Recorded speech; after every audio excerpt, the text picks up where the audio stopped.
नमस्कार दोस्तों, मैं सुभाष मिश्रा और आपका स्वागत करता हूं हमारे चैनल सुभाष मिश्रा अध्यात्म फीड पर। मित्रों, भारत को एक पुरुष प्रधान देश कहा जाता है, लेकिन क्या एक पुरुष को अपनी ही पत्नी से मर्डर की सुपारी मिलने पर भी आप यही कहेंगे?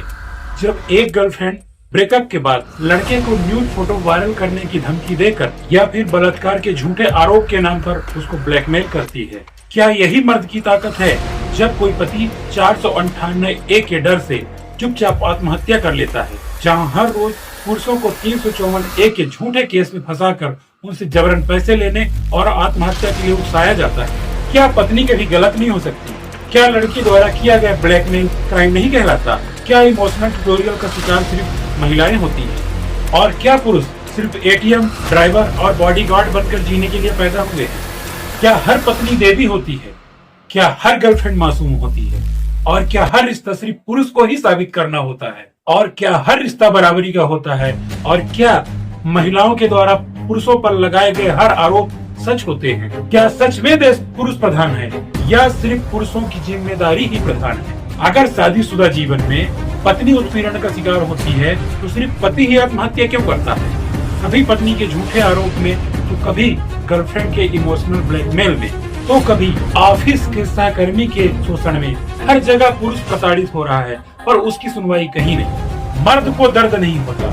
इस झूठे नितक ने पुरुष को अंदर से तोड़ दिया है। वो हंसता है क्योंकि वो रो नहीं सकता, वो सहता है क्योंकि वो बोल नहीं सकता, और जब वो अंदर से टूट जाता है तब भी उस इंसान से कोई नहीं पूछता कि तू कैसा है। आज की इस वीडियो में हम जानेंगे कि जब पुरुष प्रताड़ित होता है तो उसकी आवाज कौन बनता है, जब कानून का डर हथियार बन जाए तो इंसाफ कहाँ मिलता है, और जब हर रिश्ता एक तरफा हो जाए तो मर्द जाए तो आखिर कहाँ।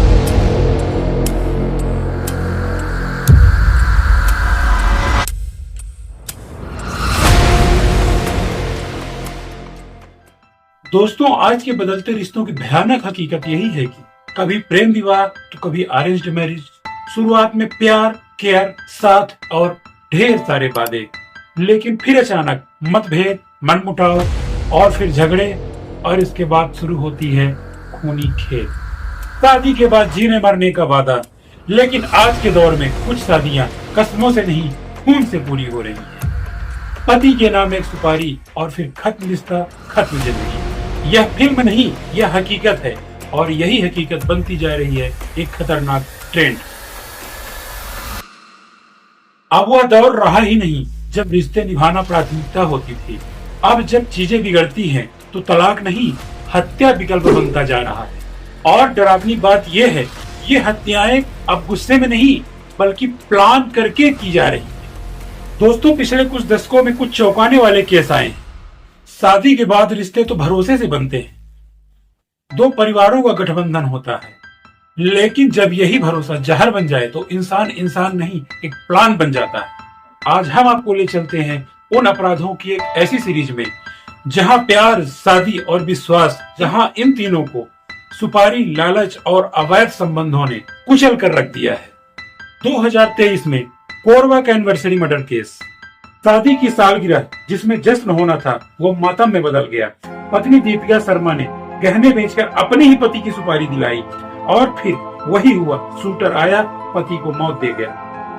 क्या वजह थी मित्रों इसके पीछे? इसके पीछे सिर्फ एक ही वजह थी, अवैध संबंध। 19 मार्च 2024 सौरभ राजपूत केस, एक सोशल मीडिया ब्लास्ट। ये मामला वायरल हुआ था। सौरभ की पत्नी ने अपने प्रेमी के साथ मिलकर उसकी हत्या कर दी थी, फिर सबके टुकड़ों किए, प्लास्टिक के ड्रम में डालकर, सीमेंट डालकर हमेशा के लिए उसको दफन कर दिया ड्रम में। इस वाक्य के पीछे भी सिर्फ अवैध संबंध ही बताया जाता है दोस्तों। मथुरा में उमेश का मर्डर केस। पत्नी नेहा ने अपने प्रेमी पवन के साथ मिलकर पति उमेश की हत्या करवाई। 8 लाख की सुपारी दी, 17,000 रुपए एडवांस दिया। अब इसका कारण क्या हो सकता है? प्रेम, पैसा और आजादी। Vinod Singh murder case. 45 साल की अनीता, जो विनोद सिंह की पत्नी थी, जिनकी उम्र 55 साल थी, उसको मर्डर करके मरवा दिया, सिर्फ इसलिए कि संपत्ति बेच रहे थे और खर्चे ज्यादा कर रहे थे। पत्नी अनीता ने 2 लाख रुपए की सुपारी दी। उज्जैन में एक विख्यात व्यापारी है, उसका मैं नाम नहीं लूंगा, लेकिन उसकी पत्नी को अपने ही भांजे से प्यार हो जाता है, और उस पत्नी ने अलमारी में रखे हुए तिजोरी से पैसे निकाले और सुपारी किलर को 6 लाख की सुपारी दे दी। नतीजा क्या हुआ? किलर आया, व्यापारी को मारा और निकल लिया। मिली क्या? मौत। यही सिलसिला चलता रहा। पत्नियां अपने ही पति की सुपारी देती रही और पति चुपचाप मरते रहे। हत्या के तरीके बदले, किलर बदले, लेकिन नियत नहीं बदली। लखनऊ में रेलवे कर्मचारी सिद्धि प्रसाद की पत्नी मंजू देवी ने अपने प्रेमी भांजे के साथ मिलकर 40,000 की सुपारी में पति को मारने की प्लानिंग की। 5,000 रुपए एडवांस भी दिए। ये तो अच्छा हुआ कि पुलिस की सतर्कता ने साजिश को भेद दिया। जयपुर में धनलाल सैनी केस। पत्नी गोपाली और उसका प्रेमी दीनदयाल 15 मार्च 2025 को लोहे की राड और रस्सी से हत्या कर दी। सबको साइकिल पर ले जाकर जला दिया, पर सीसीटीवी ने इस चालाकी को एक्सपोज कर दिया। 2025 में सबसे ज्यादा वायरल होने वाला इंदौर का राजा रघुवंशी का केस, जिसके बारे में आपको भली भाग पूर्वक इसके बारे में पता है। मैं इस केस के ज्यादा डिटेल पे नहीं जाऊंगा। इंदौर के एक कारोबारी राजा रघुवंशी की भी हत्या कुछ इसी तरीके से ही हुई। उनकी शादी को महज 15 दिन भी नहीं हुए थे और उसकी पत्नी ने हनीमून के बहाने उसको घर से बाहर लेके गई, अपने इंदौर से बाहर लेके गई और उसकी हत्या करवा दी अपने प्रेमी से। मित्रों, ये केस एक ऐसा केस है जो कि ओपन एंड साइड है। अभी सबको इसके बारे में पता है। मैं ज्यादा डिटेल में इसके बारे में नहीं जाऊंगा, क्योंकि आज मैं एक कॉमन फैक्टर के बारे में बात करने जा रहा हूँ। लेकिन इस केस ने एक सबक दिया, जिसने दिखाया कि जब अंदर का रिश्ता मर जाता है तो बाहर की दुनिया सिर्फ एक कॉन्ट्रैक्ट बनकर रह जाती है। ये कहानियां डरावनी है, लेकिन जरूरी भी, क्योंकि ये कहानियां हमें बताती हैं कि जब रिश्तों से संवाद खत्म हो जाता है तो सुपारी शुरू हो जाती है। रिश्ते अगर जहरीले हो गए हैं तो दूरियां बना लो, लेकिन किसी की जिंदगी छीनने से पहले एक बार जरूर सोचो। इंसान मरता है, लेकिन गुनाह अमर हो जाता है। और ये वो केस हैं जो मीडिया तक पहुंच गए। सोचिए कितने ऐसे केस होंगे जो आज तक कभी सामने ही नहीं आए, लाइमलाइट में ही नहीं आए। ये कोई एक दो घटनाएं नहीं, इस तरह की साल में हजारों घटनाएं घटती हैं। जिन घटनाओं को मीडिया की लाइमलाइट और मसाला मिल जाता है, वो घटनाएं सामने आ जाती हैं, और जिनको कवरेज नहीं मिलती, उसकी सच्चाई उन्हीं पुरुषों के लाश के साथ दफन हो जाती है। कई बार तो पुरुष को इतना प्रताड़ित कर दिया जाता है कि वह अपनी ही जान लेने के लिए आमादा हो जाते हैं। जैसे कि अतुल सुभाष का केस, बेंगलुरु 2024। अतुल एक एआई इंजीनियर था, उसकी पत्नी निकिता सिंघानिया थी। 498 घरेलू हिंसा और दहेज उत्पीड़न जैसे गंभीर केस दर्ज करवाए। पत्नी और ससुराल के पक्ष के दबाव से परेशान होकर अतुल ने दिसंबर 2024 में आत्महत्या कर ली। मरने से पहले उन्होंने 24 पेज का सुसाइड नोट और वीडियो रिकॉर्ड किया, जिसमें उन्होंने कहा, कानून मेरा गुनाह साबित करने में असफल रहा, जबकि मैं निर्दोष हूँ। शिव प्रकाश तिवारी, रीवा, मध्य प्रदेश से। उनका पेशा था, वो एक मंदिर में पुजारी थे। उनकी पत्नी प्रिया त्रिपाठी, उनकी सास गीता दुबे, इन दोनों ने मिलकर एक केस दर्ज करवाया, जिसमें कहा गया कि यह पुजारी मुझे उत्पीड़न करता है, परेशान करता है, दहेज के लिए प्रताड़ित करता है। नतीजा क्या हुआ?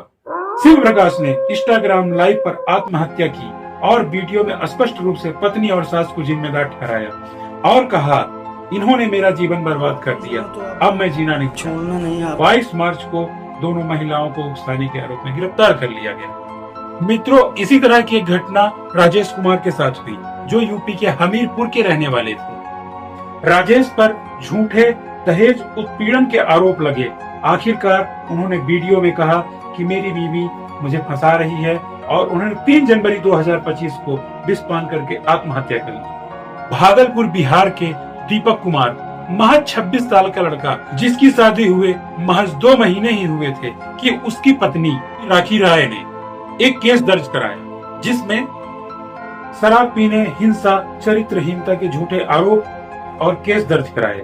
नतीजन दीपक कुमार ने 8 पेज का सुसाइड नोट लिखा और अपने जीवन का बलिदान दे दिया। भोपाल, मध्य प्रदेश से राजीव गिरी, फरवरी 2025 को। इनकी उम्र 52 वर्ष थी। इनका पेशा सामाजिक कार्यकर्ता थे। पत्नी जानकी गिरी ने 30 साल की शादी के बाद पत्नी ने उन पर दहेज उत्पीड़न का केस ठोक दिया। सोचने वाली बात है दोस्तों, 30 साल शादी को हो गए थे, 30 साल बाद उसकी पत्नी ने दहेज उत्पीड़न का केस ठोक दिया। समाज सेवा करने वाला इंसान खुद न्याय के लिए लड़ते लड़ते 1 फरवरी 2025 को आत्महत्या कर लिया। ये तो कुछ केस हैं, लेकिन हर दिन भारत में सबसे ज्यादा पुरुष आत्महत्या कर रहे हैं, शादी, केस, ब्लैकमेल, झूठे इल्जामों के कारण। अगर आज भी तुम चुप हो तो कल मरने की बारी तुम्हारी हो सकती है। लड़ो जीने के लिए, इंसाफ के लिए।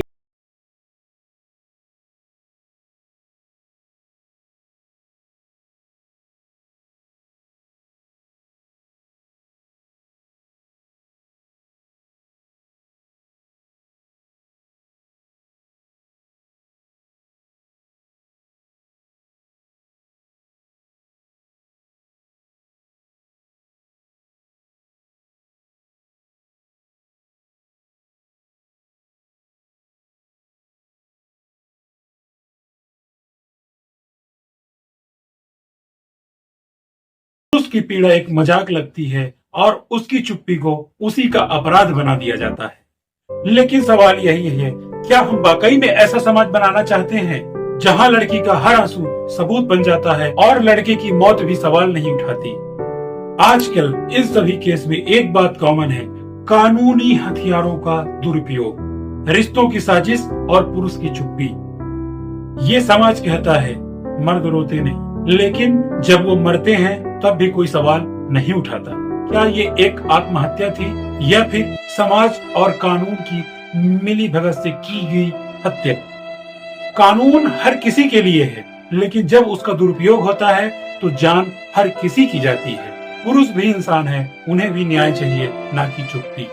मित्रों, अब तक आपने देखा कैसे एक आम पुरुष चुपचाप प्रताड़ना सह रहा, कोई झूठे आरोप में फंसता है तो कोई मानसिक यातनाओं से टूट जाता है, और कुछ को तो अपनी ही पत्नी के द्वारा मौत के घाट उतार दिया जाता है, या फिर पुरुषों को इतना मजबूर कर दिया जाता है कि वह खुद ही अपनी जीवन लीला को समाप्त कर ले।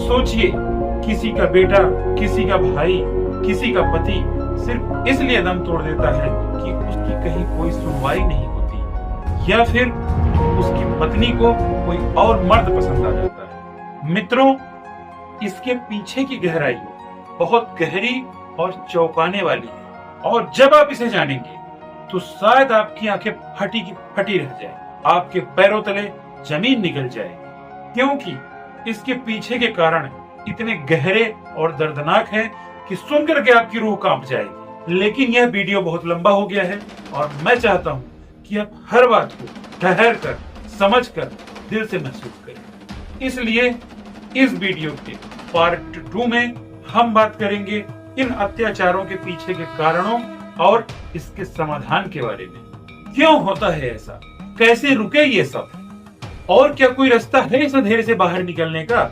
इन सभी सवालों का जवाब हम लेकर जल्द लौटेंगे। तब तक इस वीडियो को सिर्फ देखें नहीं, सोचें, समझें और दूसरों के साथ साझा करें। शायद इस वीडियो की वजह से किसी की जान बच जाए। जागरूक रहें, स्वस्थ रहें, मस्त रहें और अध्यात्म से जुड़े रहें। मिलते हैं इसी वीडियो के पार्ट 2 में। तब तक के लिए जय भोलेनाथ।